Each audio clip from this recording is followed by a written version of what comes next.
E aí mamãe, e aí papai, tudo bem com vocês? Hoje a gente vai falar de puerpério. O que é, como lidar com ele, para que serve, enfim, tudo de uma forma bem simples e descomplicada e que eu tenho certeza que vai te ajudar muito, ou antes do bebê nascer ou após o bebê ter nascido. Então roda a vinheta e me acompanha no vídeo.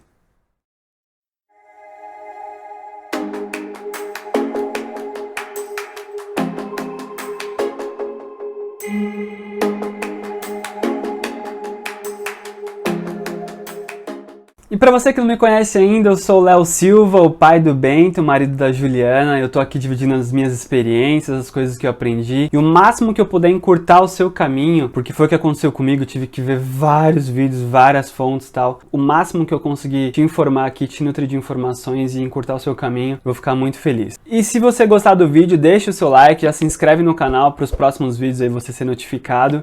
E vamos falar do tema de hoje, que é puerpério. E o que é o puerpério e quanto tempo ele dura? O puerpério ele também é chamado de resguardo ou quarentena. E o que é o puerpério? É o tempo que o corpo da mulher leva para voltar à forma original antes da gestação. Ele sofre uma transformação, assim dizendo, e depois esse corpo ele tem que retornar ao estado normal dele. É a tal da resiliência, né? O estica e puxa. Aí esse período também é marcado por muitas mudanças emocionais, tá? Eu vou falar bastante disso durante o vídeo, nos próximos passos.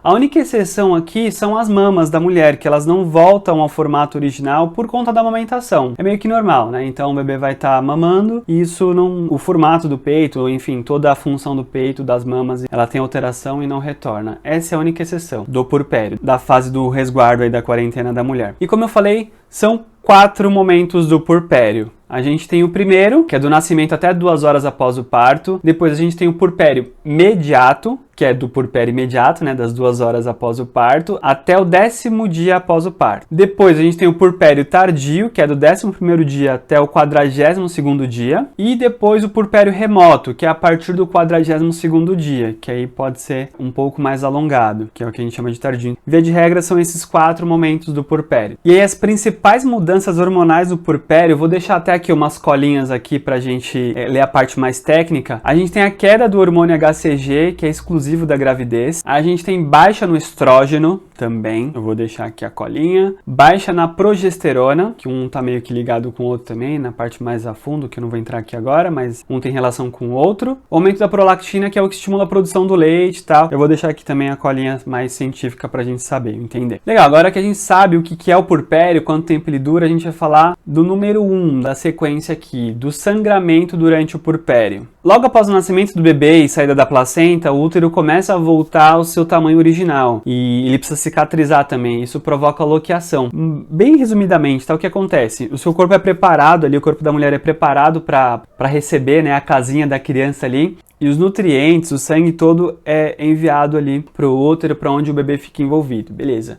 Quando aquilo sai, o sangue continua sendo jogado ali. Normalmente de 3 a 5 dias o fluxo de sangue é muito intenso, muito grande, chega de 200 a 500 ml por dia. E é muito forte, muito vermelho, né? Bem intenso vermelho. E a partir da segunda semana ele vai ficando mais escuro, mais acastanhado, mais pro marrom ali. Depois do 10º dia que ele vai clareando, ficando mais amarelado, até ficar bem clarinho, esbranquiçado até parar. Então essa é mais ou menos a sequência que dura o sangramento da mulher. E é normal, tá? Esse fluxo no começo. Lógico que se tiver algo muito fora do comum, aí é legal ter acompanhamento médico e procurar. Qualquer coisa que seja fora disso, procura o médico, pelo amor de Deus. Não tá morrendo lá, acontecendo alguma coisa, tendo hemorragia, não, é normal. Não é. Só ficar atento ali o que acontece no seu corpo, o que pode e o que não pode ser normal, tá? Então sempre ficar atento aí com o médico também. E aí uma dica aqui para as mulheres, acho que é algo meio que comum e padrão, né? Usar os absorventes aí, absorventes grandes, porque o fluxo, como eu falei no início, é bem alto.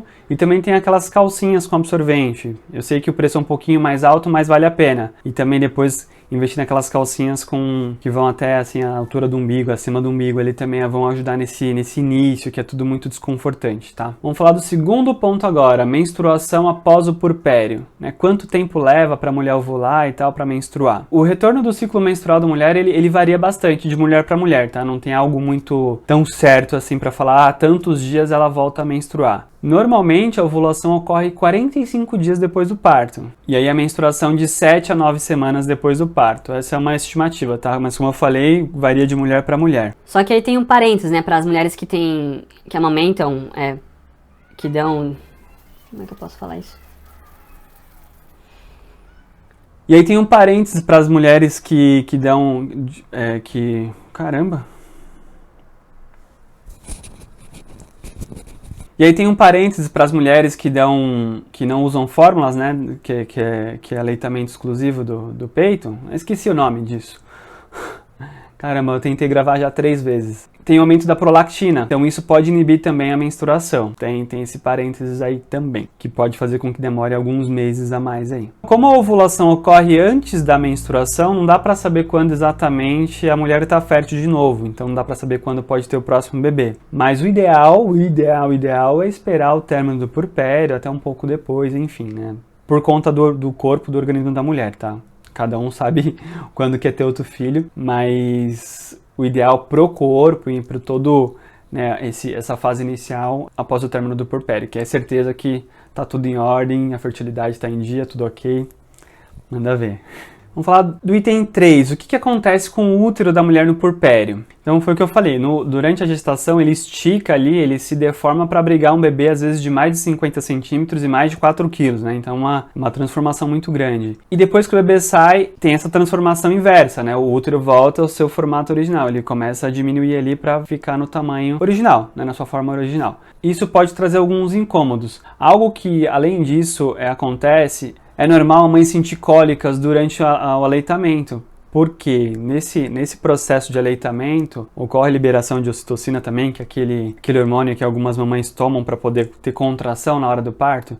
Então, e essa liberação acontece quando o bebê mama e pode sentir aquela cólica ali porque o útero pode estar contraindo, tá? Um útero meio que machucado, entre aspas, né? E aí pode acontecer dores durante a amamentação. É normal sentir cólica por conta disso, tá? E aí o útero vai voltar ao normal no final do puerpério. Depois das 6 semanas, aí depois dos 42 dias, é quando o útero volta ao seu tamanho original, de fato. E o que acontece com os seios durante o puerpério, né? Item 4 aqui. Bom, nos primeiros dias tem o colostro, né? Que é normal, aquele líquido mais amarelado, que logo que o útero sai, que a placenta sai e tal, o líquido já está pronto ali para a saída, né, para alimentar o bebê. Não se preocupa se está produzindo leite ou não, esse colostro ele vai alimentar o seu bebê, não se preocupa com isso. E aí uma dica muito importante aqui, que pode acontecer nesse início, são as fissuras, né, inflamar e tal, tem um monte de coisa que pode acontecer. E o ideal nesse começo é que o bebê tenha a pega correta, para não ter problema, né? É tudo muito novo para ele, para a mamãe também, mas o legal é conseguir fazer com que ele mame corretamente. Eu vou deixar aqui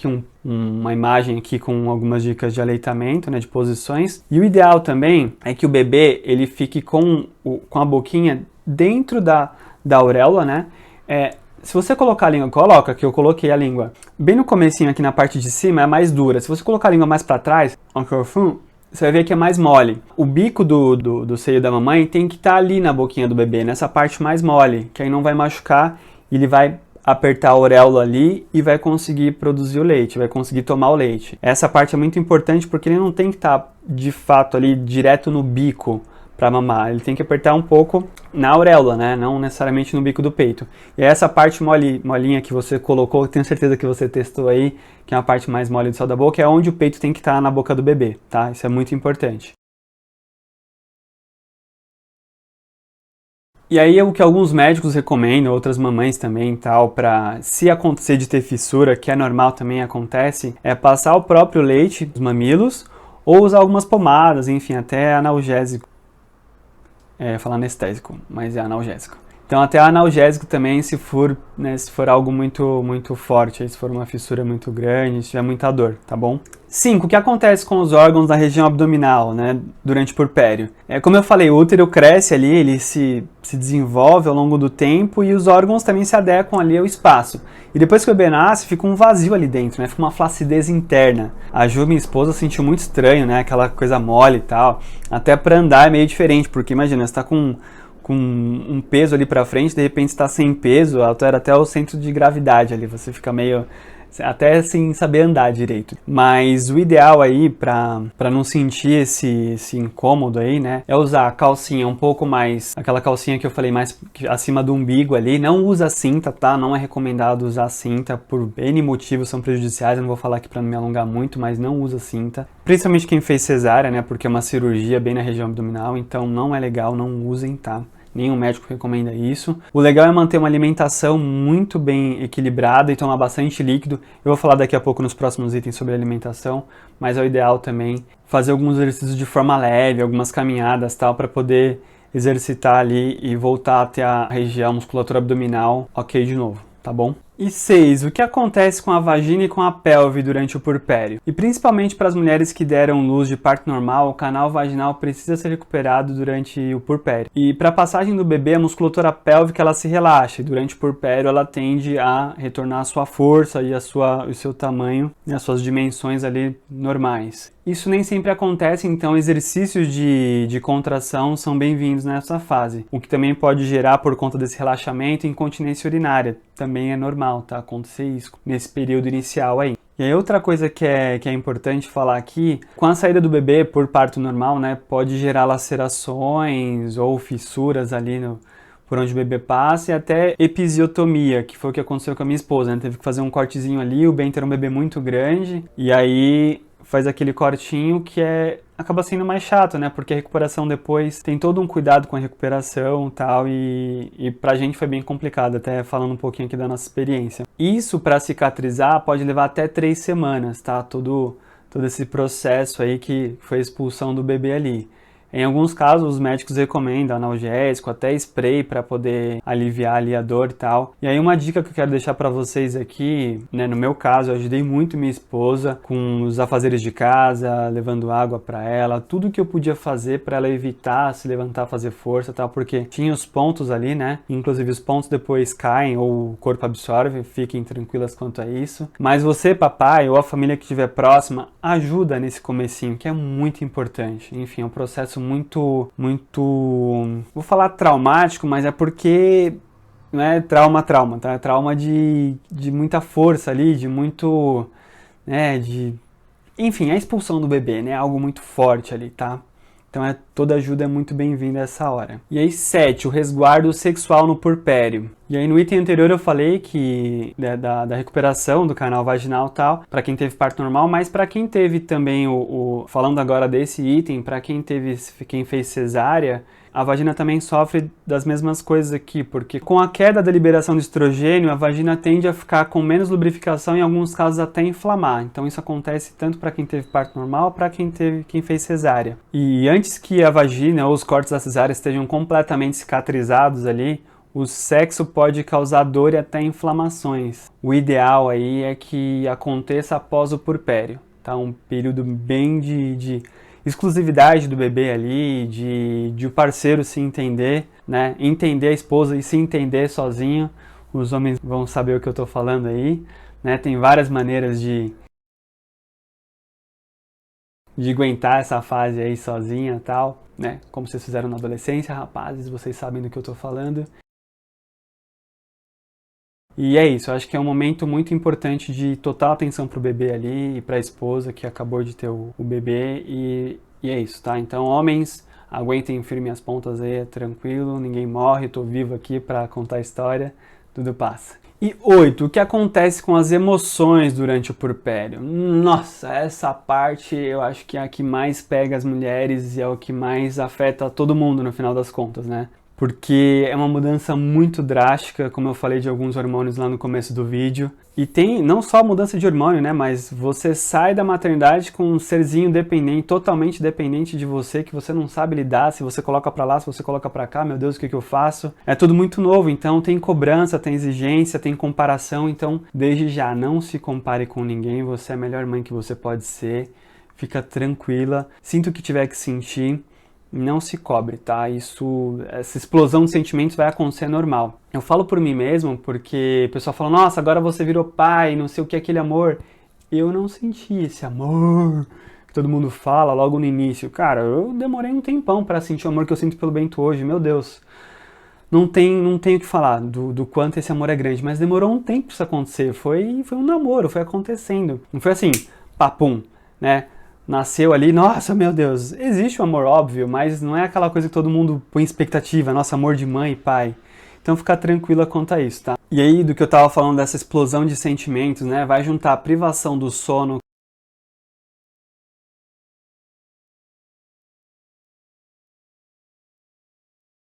cansaço, os nervos à flor da pele, essa cobrança, tudo, junta tudo e as emoções ficam totalmente abaladas. Em grande parte das mulheres, elas têm o que é chamado de baby blues.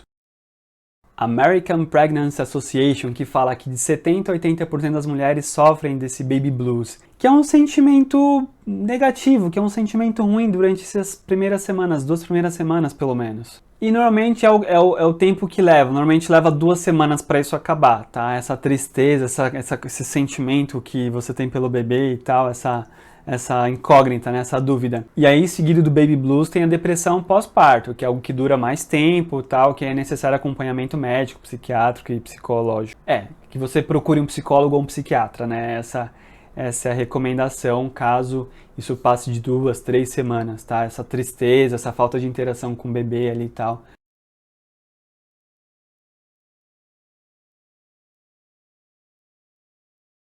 É legal procurar a rede de apoios, familiares, o parceiro e ajuda médica também, tá? Isso pode acontecer, é normal, não se cobre e fique tranquila.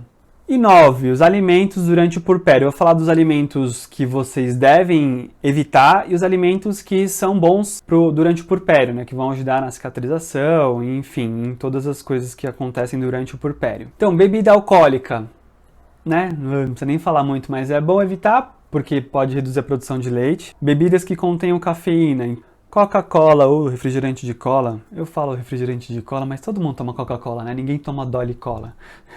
Ou toma, não sei. Mas café, chá verde, chá mate, chá preto, chocolate. Chocolate. Pra mim isso é a pior parte. Então tudo isso reduz a absorção de ferro, que pode deixar o bebê mais agitado e tal, e isso é péssimo.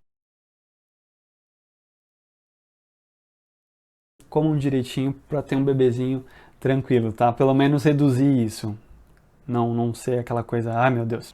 Amendoim também, ou pasta de amendoim, ele é potencialmente alergênico, que pode vir a trazer alergia para o neném também, então é bom evitar. E aquelas dietas radicais para perda de peso, mamães,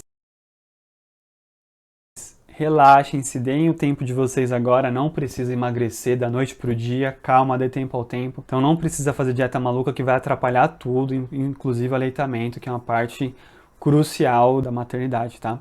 Então não precisa fazer nenhuma dieta maluca para perda de peso. E alguns nutrientes para preferir durante o puerpério. Água, gente. Bebam muita água. Inclusive no aleitamento dá muita sede na mulher. Se não for possível que tenha alguém perto para ajudar ali, eu sempre que podia oferecia água para Ju. Se não tiver alguém, marido, algum familiar, enfim, que puder ajudar, usa uma garrafinha. Deixe sempre uma garrafinha de água perto, porque às vezes o bebê vai dormir, não dá para levantar, ou você vai estar com sono, quer dormir também, mas precisa tomar água. Tome sempre que sentir sede, tá? Não tem um mínimo adequado aí. A gente fala de 2 litros por dia, aquela coisa que a gente já conhece. Não precisa ser a risca ali, mas toma quando sentir sede e toma bastante água para manter hidratado. Além de tudo, no aleitamento, também na constipação, que isso também pode acontecer, eu acabei não falando durante o vídeo. É normal por conta da musculatura, de todos os hormônios que acontecem ali. Pode ficar um tempo sem fazer cocô.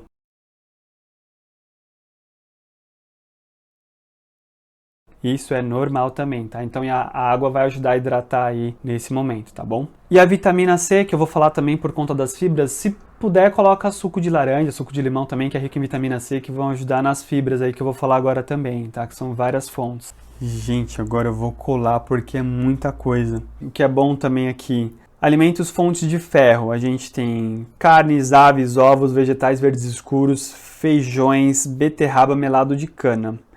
E aí tudo isso ajuda a prevenir a anemia, que gera cansaço e fraqueza, tá? E aí outro ponto importante, se possível, consumir com fontes de vitamina C, que vai ajudar tudo isso a absorver melhor, tá? Outro ponto também, que eu vou usar minha colinha aqui, alimentos que tenham fibras, né? Como eu falei da constipação agora há pouco, aí tem outras coisas aqui que são boas pra gente se alimentar. Magnésio, vitaminas do complexo B, triptofano, não sei, depois pesquiso o que é aí, vitamina D, ômega 3, aveia, vegetais verdes escuros, banana, frutas vermelhas, ovo, gergelim, carne, laticínios, quinoa, amaranto e oleaginosas. Tudo isso vai ajudar na produção da serotonina, que é a substância do bem-estar, né? Que é aquela substância que o chocolate proporciona pra gente, aquele prazer e tal. Só que o chocolate não é bom, como eu falei anteriormente, evitar por conta da cafeína e deixar o bebê agitado, aquela coisa toda, tá bom? Então, se alimente bem, não fique longos períodos sem se alimentar. A alimentação nesse momento é crucial para a mamãe e para o bebê também. Então, sim, se alimente muito bem, é por um período pelo menos, tá? Faça esse sacrifício, vale a pena. E é isso, então nunca fique longos períodos sem comer, tá bom? E aí eu queria deixar umas dicas finais aqui, umas coisas que eu anotei bem rapidinhas. Vou até usar a minha cola aqui. Algumas dicas para enfrentar essa parte, essa fase. Para você ficar calma que isso vai passar, porque durante a gestação a gente imagina uma coisa, quando acontece é totalmente outra. Aí tem a privação do sono, tem toda a adaptação, as coisas que o neném pode ter, né, como cólicas, ali, às vezes não mamar direito, enfim, pode acontecer muita coisa, cada caso é um caso, tá? Fica calma que isso passa, relaxa, usa a rede de apoio, use outras mães, família e tal, pai, usa tudo que você puder de ferramenta nessa fase, tá? E, né, como eu falei, não tenha medo de pedir ajuda, pede ajuda sim, não se cobre tanto, tá? Ninguém é perfeito, você é a melhor mãe que você pode ser, então vai pra frente, bola, né, erga a cabeça e bola pra frente. Para você cultivar também os momentos especiais com o bebê, como dar banho, por exemplo, né? Então, um momento só de vocês ali, aproveita esse momento. Eu e a Ju, a gente aproveitou bastante também, dar na banheira ali, tá? Algo legal. Aproveita, é um momentinho de aconchego ali com o neném, tá? É bem legal, bem interessante.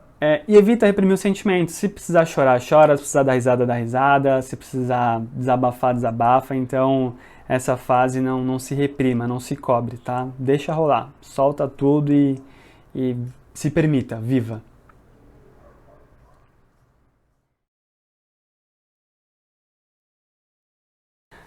Uau! Como que eu falei agora há pouco? Mas tudo isso reduz a absorção de... E aí alguns nutrientes para... Então, após a saída do bebê, o nascimento do bebê e saída também da placenta, o útero ele vai voltando ao formato, ao seu tamanho original, né? E aí a gente tem a queda do hormônio HCG, que é um hormônio principal da gravidez, hein? Queda do hormônio HCG, que é um hormônio principal. Uou!